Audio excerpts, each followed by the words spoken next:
নমস্কার বন্ধুরা।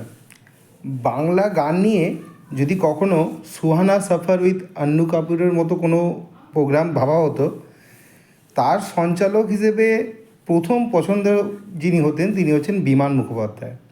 আমরা অনেকেই হয়তো ওনাকে চিনি, অনেকে হয়তো চিনিও না।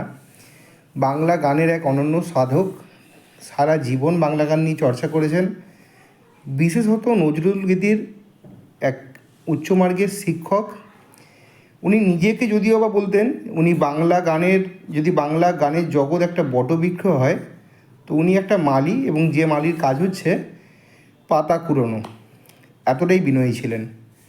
তো যাই হোক, এই বিমান মুখোপাধ্যায়কে একবার গ্রামাফোন কোম্পানি থেকে দায়িত্ব দেওয়া হলো মানবেন্দ্র মুখোপাধ্যায়কে কিছু নজরুলগীতি তোলাবার জন্য। উনি গানগুলো রেকর্ডিং করবেন। তো উনি পৌঁছালেন মানবেন্দ্র বাবুর বাড়িতে। তো গেট খুলে মানবেন্দ্রবাবু যখন দেখলেন বিমানবাবুকে, একটা সাধারণ চেহারার ধুতি পাঞ্জাবি পরা মানুষ, উনি বিশেষ পাত্তা দিলেন না। বললেন, গ্রামাফোন কোম্পানি আর লোক পেলেন না, আপনি আমাকে নজরুলগীতি শেখাবেন, বলে মুখের ওপর দরজা বন্ধই করে দিলেন। পরবর্তী সময়ে যদিও তাদের মধ্যে সম্পর্ক অনেক ভালো হয়েছিল, সম্পর্ক আপনি থেকে তুমি থেকে তুইয়ে এসেছিলো, অভিনয় তারা বন্ধু হয়েছিলেন। কিন্তু সেই সময়ের প্রথম সাক্ষাৎটা ছিল এরকম। তো যাই হোক, আজকে ভিডিওটা মানবেন্দ্রবাবু একটা গান দিয়ে শেষ করি।